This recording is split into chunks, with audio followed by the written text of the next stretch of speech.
नमस्ते। आज हम इतिहास के एक बहुत ही दिलचस्प और महत्वपूर्ण दौर पर चर्चा करने वाले हैं, वैदिक सभ्यता।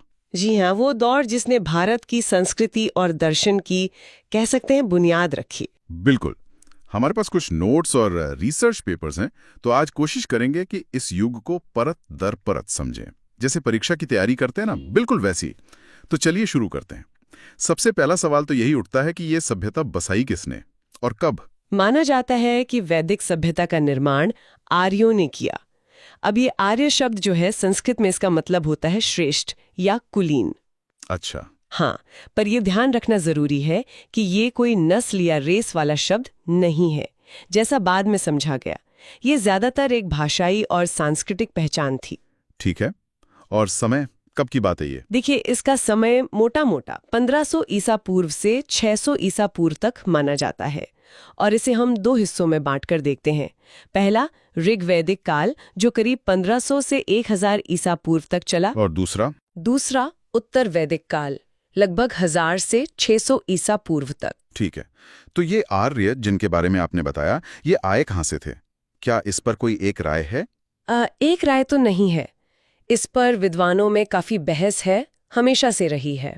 अच्छा, जैसे मैक्स मूलर मानते थे कि वे मध्य एशिया से आए थे, शायद बैक्ट्रिया से। बाल गंगाधर तिलक का मानना था कि वो उत्तरी ध्रुव मतलब आर्कटिक से आए। अरे! और स्वामी दयानंद सरस्वती ने कहा कि वो तिब्बत से आए थे। कुछ लोग जर्मनी, हंगरी, दक्षिणी रूस भी बताते हैं। तो फिर ज्यादातर लोग क्या मानते हैं? ज्यादातर विद्वान मैक्स मूलर के मध्य एशिया वाले सिद्धांत को ही मानते हैं। इसकी एक वजह यह भी है कि ऋग्वेद और ईरान का जो पुराना ग्रंथ है अवेस्ता, उसमें भाषा और देवताओं के नामों में काफी समानताएं मिलती हैं। अच्छा, दिलचस्प है। हाँ, इससे लगता है कि शायद वो ईरान के रास्ते से भारत आए हों। ठीक है, तो इस पूरे वैदिक काल के बारे में हमें जानकारी कहाँ से मिलती है? मतलब स्रोत क्या है हमारे पास? जानकारी का सबसे बड़ा स्रोत तो है वैदिक साहित्य ही। वेद। हाँ, वेद, खासकर ऋग्वेद, जो ऋग्वैदिक काल की जानकारी का मुख्य स्रोत है, और ये दुनिया के सबसे पुराने ग्रंथों में से एक माना जाता है। इसके अलावा 3 और वेद हैं, यजुर्वेद, सामवेद और अथर्ववेद। फिर है ब्राह्मण ग्रंथ, जो वेदों की टीकाएं हैं, आरण्यक है जिनमें दार्शनिक बातें हैं, और उपनिषदों को वेदांत भी कहते हैं। अच्छा, वेदांत। जी, क्योंकि वो वेदों का अंतिम भाग माने जाते हैं और भारतीय दर्शन का आधार हैं। इन सब से हमें उस जमाने के समाज, धर्म, राजनीति सबका पता चलता है। समझ गया। तो चलिए पहले ऋग्वैदिक काल को थोड़ा और गहराई से समझते हैं। ये 1500 से 1000 ईस्वी पूर्व वाला दौर, कैसा था तब जीवन? देखिए, ऋग्वैदिक आर्य शुरुआत में जिस इलाके में बसे उसे सप्त सैंधव प्रदेश कहा जाता है। सप्त सैंधव मतलब 7 नदियां। बिल्कुल। इसमें सिंधु, सरस्वती और पंजाब की 5 नदियां, शतुद्री यानी आज की सतलज, विपाशा यानी व्यास, परुष्णी यानी रावी, वितस्था यानी झेलम और अस्किनी यानी चिनाब। वाह, इन नदियों के पुराने नाम भी हैं? जी हाँ, स्रोत में ये नाम दिए भी गए हैं, और इन सब में सरस्वती नदी को सबसे पवित्र माना जाता था। उसे नदी तमा कहा गया है। नदी तमा, नदियों में उत्तम। हाँ, और एक और दिलचस्प बात यह है कि ऋग्वेद में गंगा का जिक्र सिर्फ 1 बार और यमुना का 3 बार मिलता है। अच्छा, इससे उनके शुरुआती भूगोल का अंदाजा लगता है। बिल्कुल।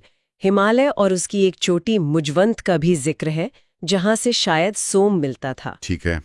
और ऋग्वेद, जो इस काल का मुख्य स्रोत है, उसके बारे में कुछ खास बातें? वेद का मतलब ही है ज्ञान, और इन्हें अपौरुषेय माना जाता है। अपौरुषेय मतलब जिसे किसी पुरुष या इंसान ने ना रचा हो।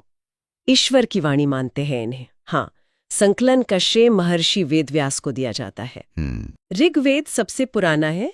इसमें 10 मंडल हैं, 1028 सूक्त यानी भजन है, और करीब 10,500 मंत्र या ऋचाएं हैं। जो पुरोहित इन मंत्रों को पढ़ते थे उन्हें होत्रु कहते थे। होत्रु? जी। और माना जाता है कि इसके दूसरे से 7वें मंडल सबसे पुराने हैं, पहला और 10वां बाद में जोड़े गए। और वो प्रसिद्ध गायत्री मंत्र, वो भी तो ऋग्वेद में है? हाँ बिल्कुल, वो तीसरे मंडल में है। सूर्य देवता सवित्र को समर्पित और इसके रचयिता ऋषि विश्वामित्र माने जाते हैं। ये अक्सर परीक्षाओं में पूछा भी जाता है। हाँ, ये तो महत्वपूर्ण तथ्य। बिल्कुल। इसी तरह 9वां मंडल पूरा का पूरा सोम देवता को समर्पित है और 10वें मंडल का पुरुष सूक्त बहुत महत्वपूर्ण है। पुरुष सूक्त, उसमें क्या खास है?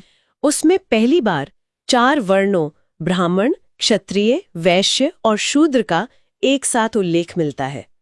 उसमें एक कल्पना है कि ये चारों वर्ण एक विराट पुरुष के शरीर के अलग अलग हिस्सों से पैदा हुए, जैसे मुख से ब्राह्मण, भुजाओं से क्षत्रिय, जांघों से वैश्य और पैरों से शूद्र। अच्छा, तो वर्ण व्यवस्था की शुरुआत यहाँ से मानी जाती है। उल्लेख तो यही मिलता है पहली बार। पर यह ध्यान रखना बहुत जरूरी है कि ऋग्वैदिक काल में ये व्यवस्था कर्म पर आधारित थी, जन्म पर नहीं। मतलब जैसा काम वैसा वर्ण। हाँ, बिल्कुल। कोई कठोरता नहीं थी उस समय। तो फिर उस समय का समाज था कैसा? अगर वर्ण व्यवस्था कर्म आधारित थी तो बाकी चीजें कैसी थीं? समाज मुख्य रूप से पितृसत्तात्मक था, यानी परिवार का मुखिया पुरुष होता था। कुल यानी परिवार समाज की सबसे छोटी इकाई थी और उसका मुखिया कुलब कहलाता था। जॉइंट फैमिली मतलब संयुक्त परिवार का चलन था। दादा, नानी, पोता, चाचा जैसे रिश्तों के लिए शब्द मिलते हैं। और स्त्रियों की स्थिति, ऋग्वैदिक काल में स्त्रियों की स्थिति काफी सम्मानजनक थी। उन्हें शिक्षा का अधिकार था, वो यज्ञों में भी भाग ले सकती थीं। लोपामुद्रा, घोषा, अपाला जैसी कई पढ़ी लिखी महिलाओं का जिक्र है जिन्होंने कुछ वैदिक ऋचाओं की रचना भी की। वाह, ये तो बहुत अच्छी बात है जी। बाल विवाह, सती प्रथा, पर्दा प्रथा ये सब में ही था। जो महिलाएं जीवन भर शादी नहीं करती थीं उन्हें अमाजू कहा जाता था। अमाजू? हाँ, और नियोग प्रथा भी थी। मतलब अगर पति से संतान न हो तो देवर के साथ संतान प्राप्ति की अनुमति थी। खान पान में शाकाहारी मांसाहारी दोनों थी। सोमरस का जिक्र है जो शायद कोई खास पेय था, और सुरा यानी एक तरह की शराब का भी। ठीक है। और राजकाज कैसे चलता था? कोई राजा महाराजा थे? राजा तो थे पर महाराजा नहीं। मतलब बड़े साम्राज्य नहीं थे। ढांचा कबीलाई था। कबीले को जन कहते थे और उसके मुखिया को राजन या गोप कहा जाता था। अच्छा। राजा का पद शायद वंशानुगत था पर उसकी ताकत बहुत सीमित थी। उसे कबीले की सभाओं की सलाह माननी पड़ती थी। सभाएं? कौन सी सभाएं? 3 मुख्य संस्थाएं थीं, सभा, समिति और विदत। विदत शायद सबसे पुरानी थी, जो सैनिक और धार्मिक काम देखती होगी। सभा शायद कुछ खास लोगों बुजुर्गों की बैठक होती थी और समिति आम लोगों की सभा थी।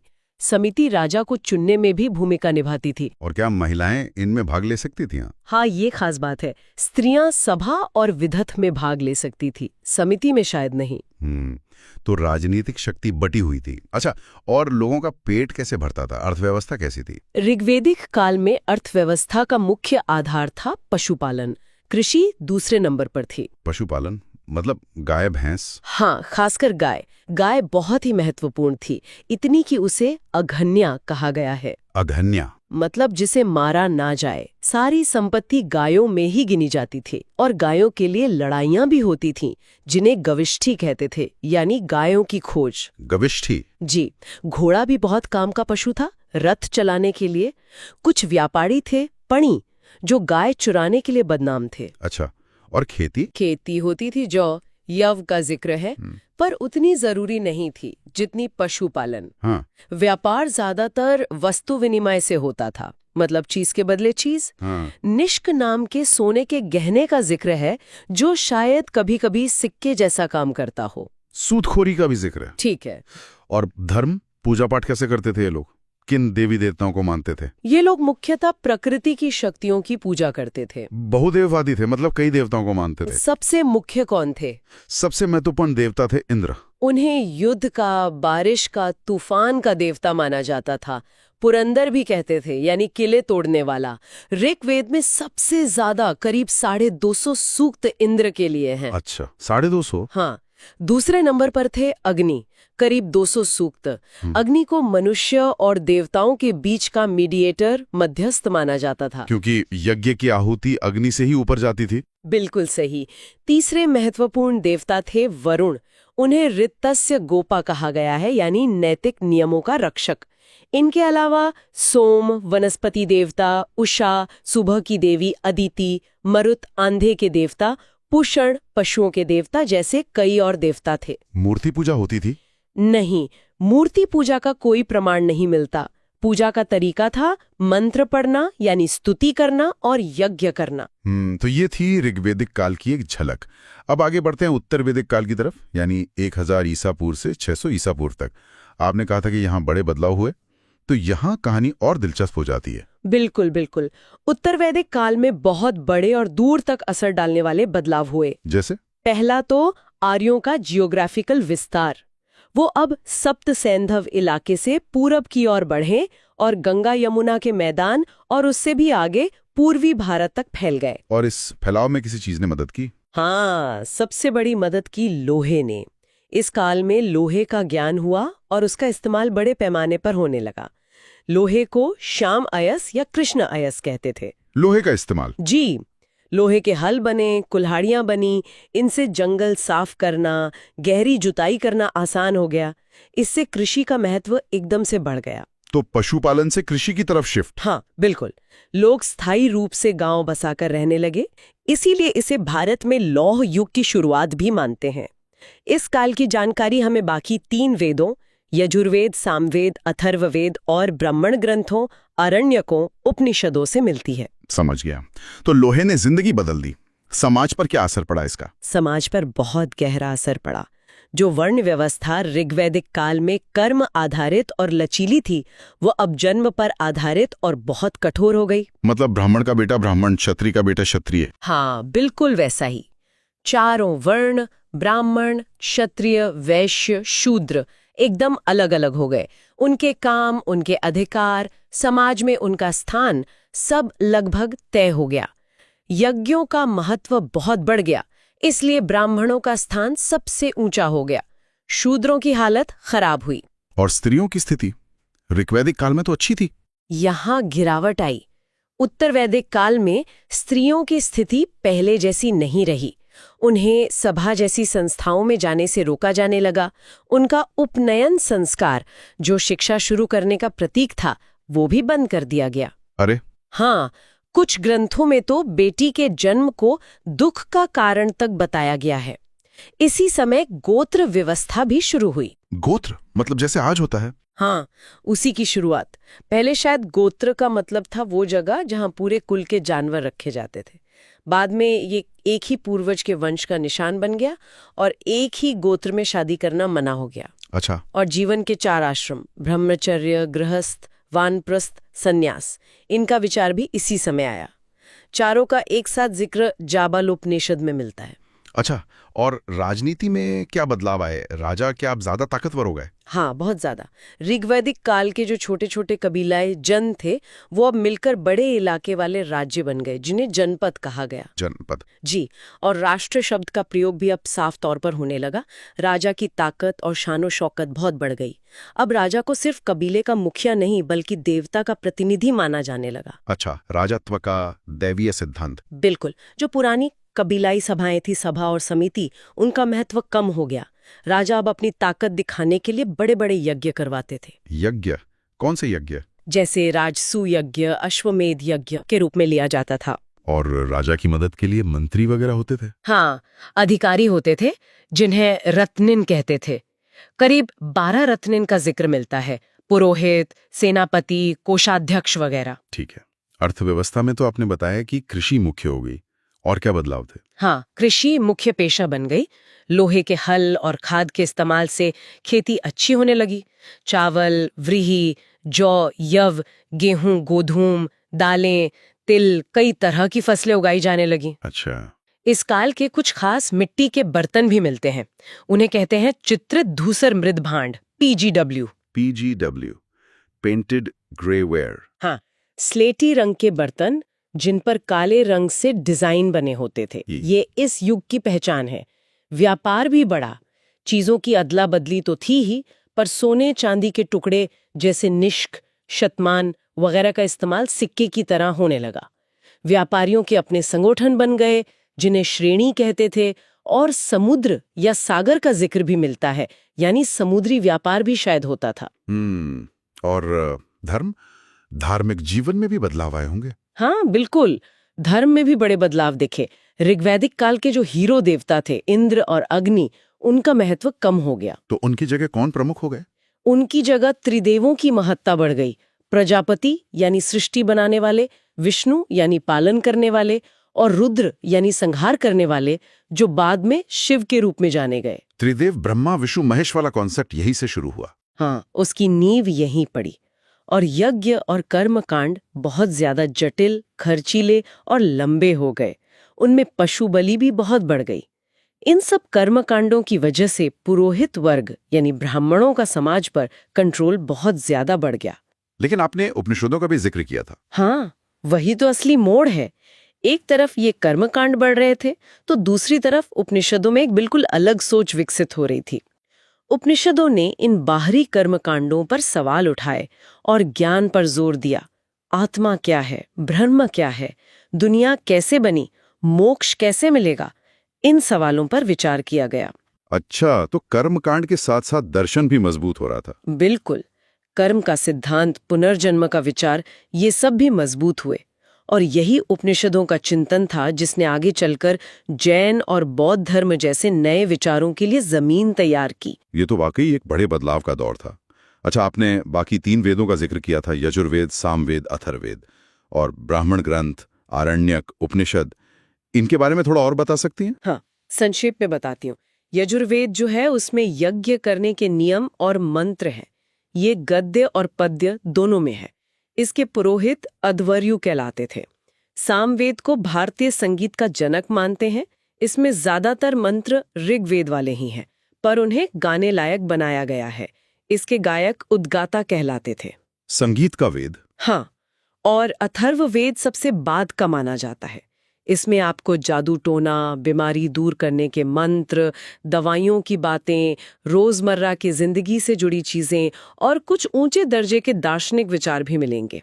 इसे ब्रह्मवेद भी कहते हैं। और इसी से सत्यमेव जयते लिया गया है। हाँ, अथर्ववेद से जुड़े मुंडकोपनिषद से हमारा राष्ट्रीय वाक्य सत्यमेव जयते लिया गया है। अच्छा, और ये ब्राह्मण, आरण्यक, उपनिषद? ब्राह्मण ग्रंथ एक तरह से वेदों की गद्य कमेंट्रीज हैं। यज्ञ और कर्मकांड कैसे करने हैं, उनकी व्याख्या इनमें मिलती है। हर वेद के अपने ब्राह्मण ग्रंथ हैं। शतपथ ब्राह्मण बहुत मशहूर है। आरण्यक मतलब जंगल में लिखे गए ग्रंथ। इनमें फिलॉसफिकल और रहस्यवादी बातें हैं। ये कर्मकांड और ज्ञान के बीच पुल का काम करते हैं। और उपनिषद तो वैदिक साहित्य का सबसे आखिरी और सबसे दार्शनिक हिस्सा है। इसीलिए वेदांत कहते हैं। इनमें आत्मा, परमात्मा, सृष्टि के रहस्य जैसे गहरे सवालों पर सीधी बात की गई है। 108 उपनिषद माने जाते हैं। ये इंडियन फिलॉसफी की जड़ है। ये साहित्य तो वाकई बहुत विशाल है। अच्छा, अगर हम वैदिक सभ्यता की तुलना इससे ठीक पहले वाली सिंधु घाटी सभ्यता से करें, तो क्या मुख्य अंतर नजर आते हैं? ओहो, बहुत बड़े अंतर है। सिंधु घाटी सभ्यता एक शहरी, नगरीय सभ्यता थी। उनका मुख्य आधार व्यापार था। उनकी अपनी लिपि थी जिसे हम पढ़ नहीं पाए हैं। वो मातृ देवी और पशुपति जैसे देवताओं की पूजा करते थे। उन्हें लोहे का ज्ञान नहीं था। और वैदिक सभ्यता शुरुआत में ग्रामीण और पशुपालक थी, बाद में कृषि प्रधान बनी। समाज पितृसत्तात्मक था, भाषा संस्कृत थी जिसे हम पढ़ सकते हैं। धर्म में यज्ञ और प्रकृति पूजा मुख्य थी, बाद में दर्शन का विकास हुआ। उत्तर वैदिक काल में लोहे का इस्तेमाल एक बड़ी पहचान बना। घोड़ा वैदिक लोगों के लिए बहुत महत्वपूर्ण था, सिंधु सभ्यता में उतना नहीं। हाँ, ये तो बिल्कुल अलग तस्वीर है। चलिए अब थोड़ा परीक्षा के नजरिए से सोचते हैं। इस पूरे डिस्कशन से कौन सी बातें हैं जो अक्सर पूछी जा सकती हैं या याद रखनी चाहिए? हाँ, कुछ जरूरी पॉइंट्स हैं, जैसे जादू टोना, औषधि वगैरह किस वेद में है? तो जवाब है अथर्ववेद। ठीक है। गायत्री मंत्र किस वेद के किस मंडल में है? ऋग्वेद के 3 मंडल में। किसको समर्पित है? सवित्र देवता को।